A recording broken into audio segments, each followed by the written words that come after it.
నమస్కారం. G3 news వార్తలకు స్వాగతం. ముందుగా వార్తల్లోని ముఖ్యాంశాలు. రైతు బంధుపై రేవంత్ ప్రభుత్వంపై హరీష్ రావు విమర్శలు. రైతులకు డబ్బులు పడటం లేదంటూ ప్రభుత్వంపై హరీష్ ఫైర్. కేసీఆర్ కాలంలోనే రైతు బంధు సమయానికి వచ్చేదన్న హరీష్. రైతుల సమస్యలను పట్టించుకోవటం లేదని వ్యాఖ్య. ఎంఎస్ఎంఈలపై చంద్రబాబు ప్రభుత్వం విఫలమైందన్న కళ్యాణి. ఎస్సీ ఎస్టీ పారిశ్రామికవేత్తలకు సబ్సిడీలు ఇవ్వలేదని విమర్శ.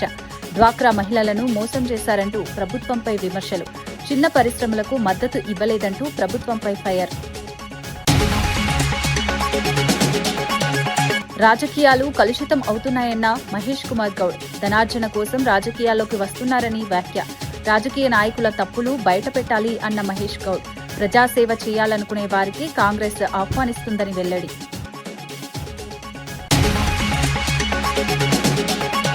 పేదలకు సీఎంఆర్ఎఫ్ చెక్కులు అందజేసిన మంత్రులు దుర్గేష్. నిడదవోలులోని సీఎంఆర్ఎఫ్ చెక్కులు పంపిణీ చేసిన దుర్గేష్. రాయచోటిలో సీఎంఆర్ఎఫ్ సహాయం అందజేసిన రాంప్రసాద్ రెడ్డి. రాజ్యసభకు ఎన్నికైన నేతలను అభినందించిన శ్రీధర్ బాబు. తెలంగాణ సమస్యలను రాజ్యసభలో వినిపిస్తారన్న శ్రీధర్. అనుభవజ్ఞులైన నేతలు రాజ్యసభకు వెళ్లడం ఆనందమన్న మంత్రి.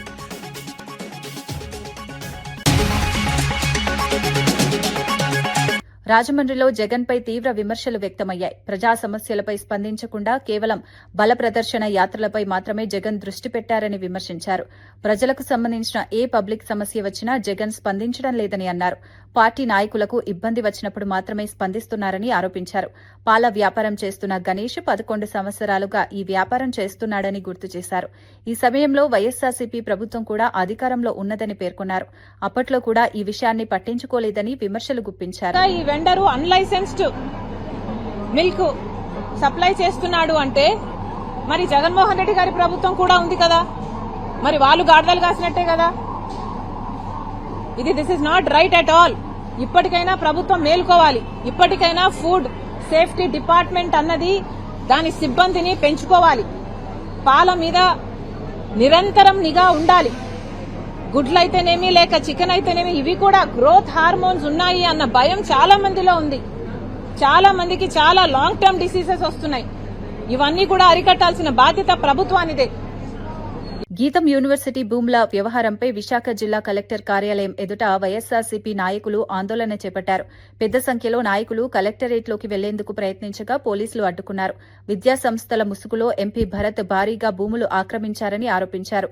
దాదాపు 5,000 కోట్ల రూపాయల విలువైన భూములను దోచుకున్నారని విమర్శించారు. ఈ అంశంపై సమగ్ర విచారణ జరిపి చర్యలు తీసుకోవాలని డిమాండ్ చేశారు. ఈ వ్యవహారం విశాఖ రాజకీయాల్లో చర్చనీయాంశంగా మారింది.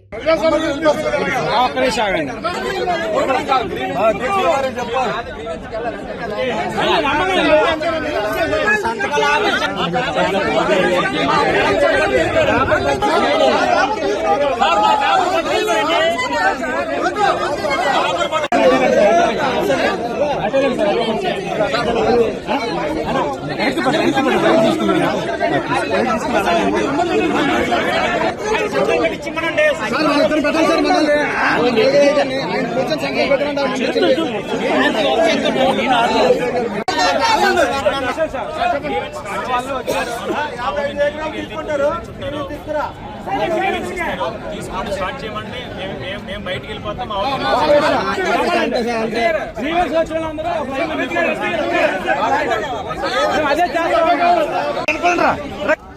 కొద్దిగా వెనక్కి రండి.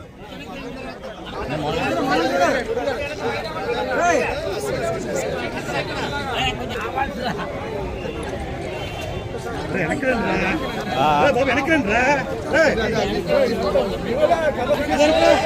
వెనక్కి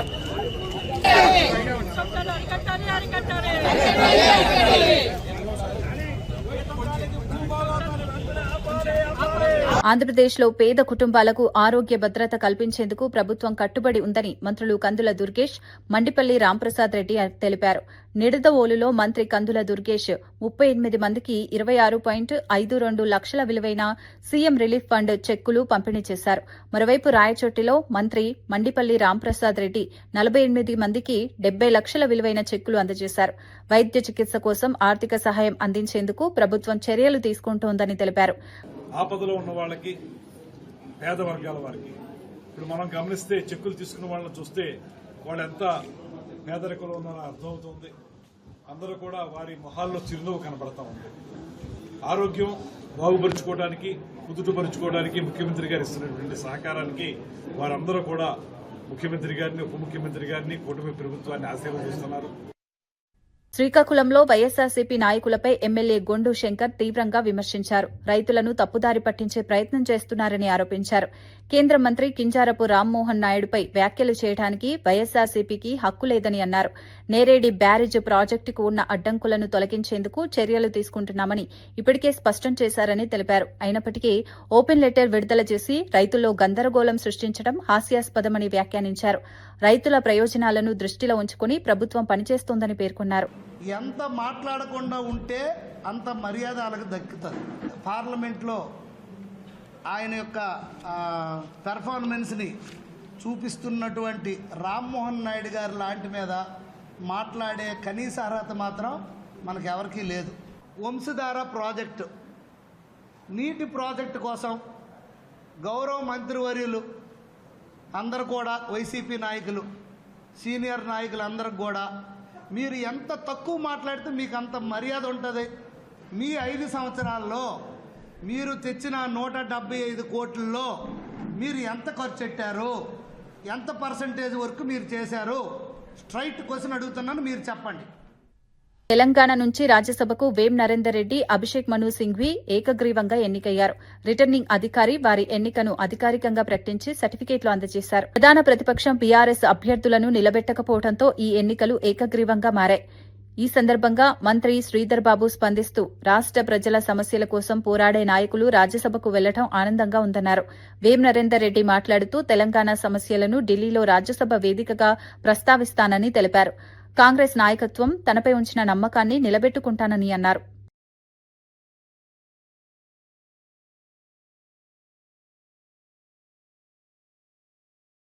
విభజనలకు సంబంధించి, రాష్ట్ర హక్కుల గురించి, రేపు రాబోయే కాలంలో కూడా విభజన చట్టానికి సంబంధించిన ఇంకా పూర్తి చేయలేని అనేక అంశాలపైన రాష్ట్ర ప్రయోజనాలను దృష్టిలో పెట్టుకుని అనుభవం గల 2 నాయకులు కూడా ఈరోజు రాజ్యసభలో మన తెలంగాణ ప్రభుత్వ బాణీని వినిపించడానికి, ప్రజా సమస్యలు తెలిసిన వారు, సమస్యల పరిష్కారంలో మరి ఆలోచన చేసేవారు ఈరోజు మరి ఎన్నికైనట్టు కూడా పత్రాలు ఇవ్వటం జరిగింది. ఈ సందర్భంలో వారికి శుభాకాంక్షలు తెలియజేస్తాను.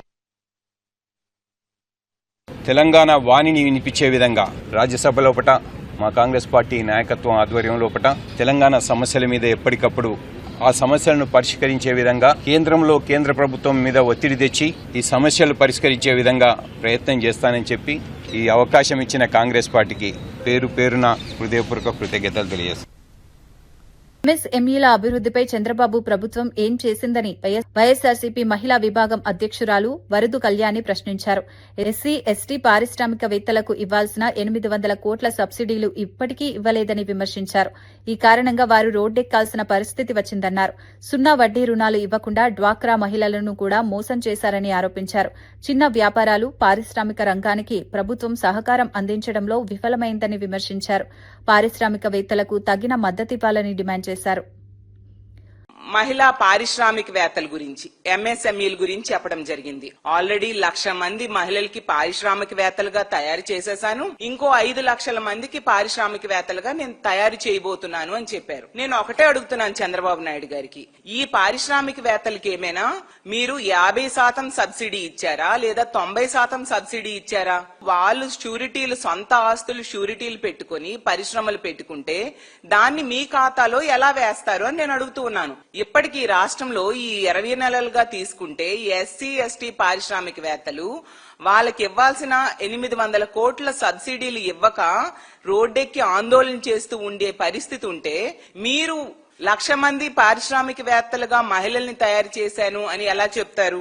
అసలు ఎంఎస్ఎంఈలు కేంద్ర ప్రభుత్వం రాయితీలతో రుణాలు మంజూరు చేయడం అనేది ఇప్పుడు కొత్తగా ఇచ్చిందేం కాదు కదా, దాన్ని మీ ఖాతాలో ఎలా వేస్తారు అని నేను అడుగుతూ ఉన్నాను. అలాగే తీసుకుంటే డ్వాక్రా సంఘాల మహిళల కట ఇంటికొక పారిశ్రామికవేత్తగా చేస్తాను అని చెప్పడం జరిగింది. దాన్ని చూసి మహిళలందరూ నవ్వుకున్నారు. చంద్రబాబు నాయుడు గారు, మీరిస్తానన్న సున్నా వడ్డీయే ఇవ్వకుండా మీరు ఇంటికొక పారిశ్రామికవేత్తని ఎలా చేస్తారు? గతంలో 3 లక్షల వరకు సున్నా వడ్డీ టంచెన్గా వాళ్ళ అకౌంట్ లో జగనన్న వేసేవారు. ఎన్నికల టైంలో మీరు ఏం చెప్పారు? 3 లక్షలు కాదు 10 లక్షల వరకు కూడా రుణాలకి సున్నా వడ్డీ మేము ఇస్తామని చెప్పి నమ్మించి ఓట్లేసుకుని 20 నెలలైనా ఇప్పటి వరకు ఇవ్వకుండా 5,000 కోట్లు బకాయిలు పడ్డారు మీరు, సున్నా వడ్డీ బకాయిలు. ఈ రోజు డ్వాక్రా సంఘాలు మీ నాయకత్వంలో, మీ కూటమి పాలనలో వాళ్ళ పరపతి తగ్గిపోయింది, వాళ్ళ పొదుపు కూడా తగ్గిపోయింది, బ్యాంక్స్ లోన్స్ ఇవ్వడం తగ్గించేశాయి. అలాగే తీసుకుంటే వాళ్ళ పొదుపు కెపాసిటీ 479 కోట్లు పొదుపును కూడా తగ్గిపోయింది.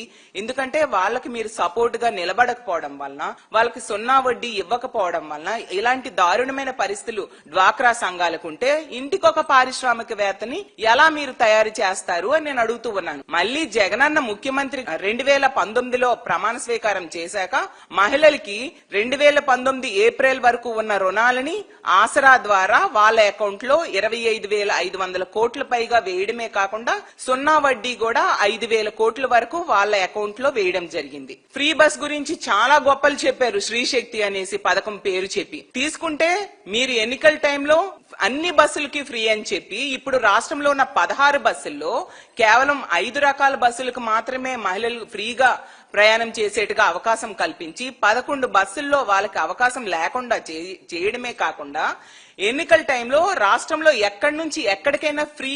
రాజ్యసభకు ఎన్నికైన వేం నరేందర్ రెడ్డి, అభిషేక్ మను సింఘ్వీని మంత్రి శ్రీధర్ బాబు అభినందించారు. అనుభవజ్ఞులైన ఈ నాయకులు రాష్ట్ర ప్రజల ప్రయోజనాల కోసం పనిచేస్తారని ఆశాభావం వ్యక్తం చేశారు. రాజ్యసభ వేదికగా తెలంగాణ సమస్యలను బలంగా వినిపిస్తారని తెలిపారు. కాంగ్రెస్ పార్టీ రాష్ట్ర ప్రయోజనాలను కాపాడేందుకు కట్టుబడి ఉందన్నారు. ఈ ఎన్నికలు పార్టీకి గౌరవాన్ని తీసుకువచ్చాయని పేర్కొన్నారు. ప్రజల సమస్యల పరిష్కారంలో ఈ నాయకులు కీలక పాత్ర పోషిస్తారని అన్నారు. మన తెలంగాణ ప్రభుత్వ బాణీని వినిపించడానికి మరింత శక్తినిచ్చే కార్యక్రమం. ఆ సందర్భంలో ఇద్దరు అనుభవం గల నాయకులు, ప్రజా జీవితంలో ఉన్న నాయకులుగా, ప్రజా సమస్యలు తెలిసిన వారు, సమస్యల పరిష్కారంలో మరి ఆలోచన చేసేవారు ఈరోజు మరి ముఖ్యమంత్రి రేవంత్ రెడ్డి గారు, అదేవిధంగా పిసిసి అధ్యక్షుల వారు. రాజకీయాలు రోజురోజుకు కలుషితం అవుతున్నాయన్నారు టీపీసీసీ చీఫ్ మహేష్ కుమార్ గౌడ్. రాజకీయాల్లోకి కొత్తగా వచ్చేవారు ప్రజాసేవ కంటే ధనార్జనపై ఎక్కువ దృష్టి పెడుతున్నారని విమర్శించారు. అన్ని పార్టీలో కొంతమంది అవినీతి నాయకులు ఉన్నారని అన్నారు. రాజకీయ నాయకుల తప్పులను బయటపెట్టే బాధ్యత జర్నలిజంపై ఉందని చెప్పారు. మావోయిస్టులు ప్రజా జీవితంలోకి రావడం శుభపరిణామమని పేర్కొన్నారు. ప్రజాసేవ కంటే ధనార్జనపై ఎక్కువ దృష్టి పెడుతున్నారని విమర్శించారు. అన్ని పార్టీలో కొంతమంది అవినీతి నాయకులు ఉన్నారని అన్నారు. రాజకీయ నాయకుల తప్పులను బయటపెట్టే బాధ్యత జర్నలిజంపై ఉందని చెప్పారు. మావోయిస్టులు ప్రజా జీవితంలోకి రావడం శుభపరిణామమని పేర్కొన్నారు. ప్రజాసేవ చేయాలనుకునే వారిని కాంగ్రెస్ పార్టీ ఆహ్వానిస్తుందని తెలిపారు. ప్రభుత్వం చేపట్టిన సంక్షేమ పథకాలపై ప్రజలు సంతృప్తిగా ఉన్నారని అన్నారు. కలుషితమవుతున్నట్టు ఈ వేళ మనం కొంత అప్రమత్తంగా ఉండి దాన్ని ప్రక్షాళన చేయాల్సిన అవసరం ఉన్నది. మావోయిస్టులు లొంగిపోతున్నారు. నేను మొన్న హైదరాబాద్ కూడా చెప్పడం జరిగింది. మావోయిస్టులు కూడా వారు ఎంచుకున్న విధానం రాజ్యాంగానికి వ్యతిరేకమైనప్పటికీ కూడా 30 నుంచి 40-45 ఏళ్లు వారు అరణ్యవాసంలో గడిపి పేద ప్రజల యొక్క అభివృద్ధి కోసం పాటుపడ్డారు. వారు కూడా ఒక రకంగా పేద ప్రజలకి సేవ చేయాలని తపన పడ్డారు. మార్గం వేరు కావచ్చు. ఇలా కాంగ్రెస్ పార్టీ కూడా పరిపూర్ణంగా పేదల అభ్యున్నతి కోసం పనిచేస్తూ ఉంది.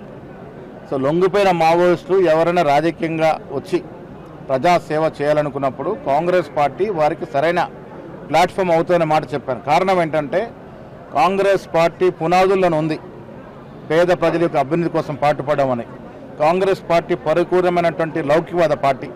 సో ఎవరైనా వచ్చి సేవ చేస్తారంటే కాంగ్రెస్ మంచి ప్లాట్ఫామ్ అవుతుందన్నమాట చెప్పడం జరిగింది. ప్రజాపాలన ప్రణాళిక ఏదైతే 99 రోజులు ఉందో హరీష్ రావు కామెంట్ చేస్తున్నారు, కేవలం ప్రచారం మాత్రమే చేస్తాను. హరీష్ రావు కామెంట్ చేసినా, కేటీఆర్ చేసినా ప్రజలు వినే పరిస్థితి లేరు. ప్రజలకి లబ్ధి జరుగుతూ ఉంది, ప్రజలకి సంక్షేమం అందుతూ ఉంది, ప్రజలకి అభివృద్ధి అందుతూ ఉంది. రేవంత్ రెడ్డి గారు ముఖ్యమంత్రిగా కాంగ్రెస్ ప్రభుత్వం ఇస్తున్నటువంటి ఫలాలు వీళ్ళ ప్రజలకు అందుతూ ఉన్నాయి. అది ఉచిత బస్సు కావచ్చు, నాణ్యమైనటువంటి సన్నబియ్యం కావచ్చు, ఉచితంగా వస్తున్నట్టు విద్యుత్ కావచ్చు, ఇవాళ అడిగిన ప్రతిభానికి రేషన్ కార్డు ఇచ్చే విధానం కావచ్చు, రైతు భరోసా కావచ్చు, రైతు రుణమాఫీ కావచ్చు, పేద ప్రజలకి సంక్షేమం పరిపూర్ణంగా అందుతూ ఉంది. ఇలా హరీష్ రావు చెప్పినా, కేటీఆర్ చెప్పినా వినే పరిస్థితి లేరు. ప్రజలు సంతృప్తిగా ఉన్నారు. అదే మాకు కావాలి. ఖమ్మం జిల్లా వైరా నియోజకవర్గ కేంద్రంలోని జ్యోతిరావు పులే గురుకుల బాలికల పాఠశాలలో అంతర్జాతీయ మహిళా దినోత్సవ వేడుకలు ఘనంగా నిర్వహించారు. Wyra Lions club, great vision Lions club ఆధ్వర్యంలో ఈ కార్యక్రమం జరిగింది. ఈ సందర్భంగా మహిళా ఉపాధ్యాయులు, లయన్స్ క్లబ్ మహిళా సభ్యులను municipal chairman doctor Kapa Chandrakala, doctor Kapa Muralikrishna ఘనంగా సన్మానించారు. మహిళలు సామాజిక సేవ, రాజకీయ రంగాల్లో రాణించాలని ఆకాంక్షించారు. విద్య ద్వారానే ఉన్నత స్థానాలు సాధించవచ్చని విద్యార్థినులకు సూచించారు. కార్యక్రమంలో లయన్స్ క్లబ్ సభ్యులు, ఉపాధ్యాయులు పాల్గొన్నారు. చేసుకుంటూ ఎన్నో విజయాలను చవిచూస్తుంది. అలాంటి స్త్రీమూర్తులందరికీ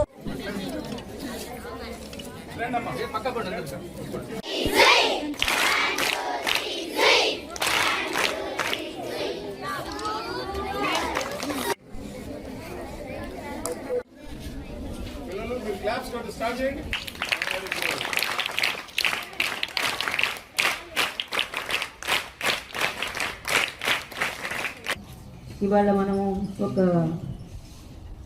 ఇంటర్నేషనల్ ఉమెన్స్ డే సెలబ్రేట్ చేసాము. ఇక్కడ గ్యాదర్ అయ్యాము.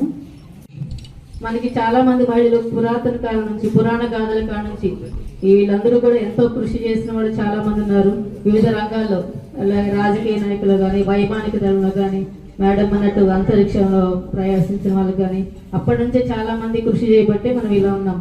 ధైర్య సాహసాలకి ఝాన్సీ లక్ష్మి కానీ ఇలా ఇవన్నీ మనం చెప్పుకుంటూనే ఉన్నాం. అలాగే మీకు పాకిస్తాన్లో చైల్డ్ ఎడ్యుకేషన్ కోసం చాలా పోరాడి బాంబు దాడికి కూడా ఓర్చుకొని తర్వాత అది అంతా క్యూర్ చేసుకొని అమ్మాయి నోబెల్ బహుమతి సాధించింది 13 years ఏజ్లో.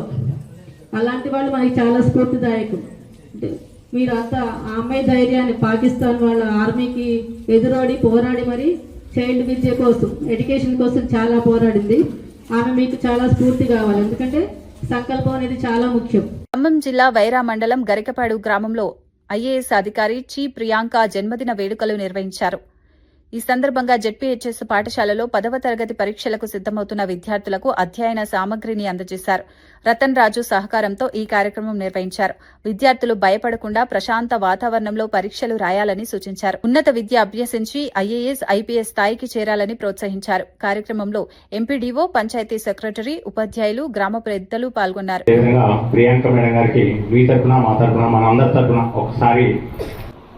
స్పెషల్ కమిషనర్ ఈరోజు 10వ తరగతి రాసే పరీక్షలు కూడా అవి మీకు చిన్న వస్తువులైనా కానీ మేడం గారు బర్త్డే సందర్భంగా తీసుకున్న గిఫ్ట్తో మీరు రాసే పరీక్షలో మంచిగా ఫలితాలు సాధిస్తారని ఈ యొక్క కార్యక్రమాన్ని ఉద్దేశించి మేము ఎందుకు తీసుకున్నామంటే మన గరికపాడులో జిల్లా స్థాయిలో సాధించగలిగే పిల్లలు ఉన్నారు కాబట్టి ప్రియాంక మేడం గారి బర్త్డే సందర్భంగా 10వ తరగతి పిల్లలు మంచి రిజల్ట్ వచ్చిందనే పేరు మేము కూడా హైదరాబాద్ స్థాయి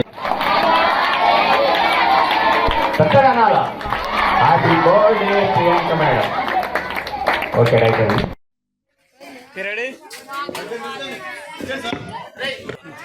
రెడీ సార్. సార్ ఇక్కడ చూడండి కెమెరా. ఓకే నా చూడండి అవి కూడా ఇక్కడ చూడండి ఒకసారి.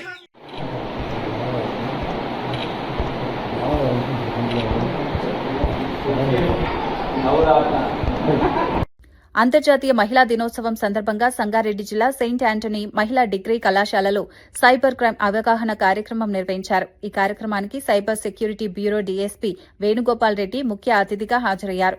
సోషల్ మీడియాలో జరిగే సైబర్ స్టాకింగ్, మ్యాట్రిమోనియల్ మోసాలపై అవగాహన కల్పించారు. వ్యక్తిగత సమాచారాన్ని అపరిచితులతో పంచుకోకూడదని సూచించారు. సైబర్ నేరాలకు గురైతే వెంటనే 1930 హెల్ప్ లైన్ లేదా cybercrime.gov.in ద్వారా ఫిర్యాదు చేయాలని తెలిపారు. కార్యక్రమంలో 500కు పైగా విద్యార్థినులు పాల్గొన్నారు.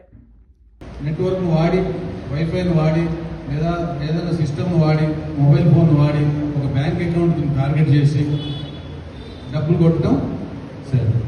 ఓన్లీ బ్యాంక్ అకౌంట్, నెట్వర్క్ వాడి, వైఫైను వాడి లేదా ఏదైనా సిస్టమ్ వాడి, మొబైల్ ఫోన్ వాడి ఒక బ్యాంక్ అకౌంట్ టార్గెట్ చేసి డబ్బులు కొట్టడం సరే. Only bank account. Rythu Bandhu పథకంపై BRS నేత హరీష్ రావు రాష్ట్ర ప్రభుత్వాన్ని విమర్శించారు.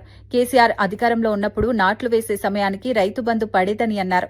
ప్రస్తుతం కోతల సమయానికి కూడా రైతులకు డబ్బులు పడటం లేదని విమర్శించారు. రైతు బంధు పథకాన్ని పక్కనబెట్టి రాహుల్ బంధు పథకం తీసుకువచ్చారని ఆరోపించారు. ముఖ్యమంత్రి తన సీటు కాపాడుకునేందుకు రాహుల్ గాంధీకి సంవత్సరానికి 1,000 కోట్ల రూపాయల కప్పం కడుతున్నారని వ్యాఖ్యానించారు. రైతుల సమస్యలను ప్రభుత్వం పట్టించుకోవడం లేదని విమర్శించారు. 22A కింద 1 కోటి ఎకరాల భూములు పెట్టినారు. అంటే నిషేధిత భూముల జాబితాలో లక్షల ఎకరాలు పెట్టి డబ్బుల వసూళ్లకు పాల్పడతా ఉన్నారు. స్వయంగా వార్తలు ముగించే ముందు ముఖ్యాంశాలు మరోసారి. రైతు బంధుపై రేవంత్ ప్రభుత్వంపై హరీష్ రావు విమర్శలు. రైతులకు డబ్బులు పడటం లేదంటూ ప్రభుత్వంపై హరీష్ ఫైర్. కేసీఆర్ కాలంలోనే రైతు బంధు సమయానికి వచ్చేదన్న హరీష్. రైతుల సమస్యలను పట్టించుకోవటం లేదని వ్యాఖ్య. ఎంఎస్ఎంఈలపై చంద్రబాబు ప్రభుత్వం విఫలమైందన్న కళ్యాణి. ఎస్సీ ఎస్టీ పారిశ్రామికవేత్తలకు సబ్సిడీలు ఇవ్వలేదని విమర్శ. డ్వాక్రా మహిళలను మోసం చేశారంటూ ప్రభుత్వంపై విమర్శలు. చిన్న పరిశ్రమలకు మద్దతు ఇవ్వలేదంటూ ప్రభుత్వంపై ఫైర్. రాజకీయాలు కలుషితం అవుతున్నాయన్న మహేష్ కుమార్ గౌడ్. ధనార్జన కోసం రాజకీయాల్లోకి వస్తున్నారని వ్యాఖ్య. రాజకీయ నాయకుల తప్పులు బయటపెట్టాలి అన్న మహేష్ గౌడ్. ప్రజాసేవ చేయాలనుకునే వారికి కాంగ్రెస్ ఆహ్వానిస్తుందని వెల్లడి.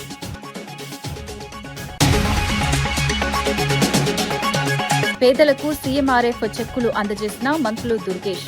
నిడదవోలులోని సీఎంఆర్ఎఫ్ చెక్కులు పంపిణీ చేసిన దుర్గేష్. రాయచోటిలో సీఎంఆర్ఎఫ్ సహాయం అందజేసిన రాంప్రసాద్ రెడ్డి. రాజ్యసభకు ఎన్నికైన నేతలను అభినందించిన శ్రీధర్ బాబు. తెలంగాణ సమస్యలను రాజ్యసభలో వినిపిస్తారన్న శ్రీధర్. అనుభవజ్ఞులైన నేతలు రాజ్యసభకు వెళ్లటం ఆనందమన్న మంత్రి.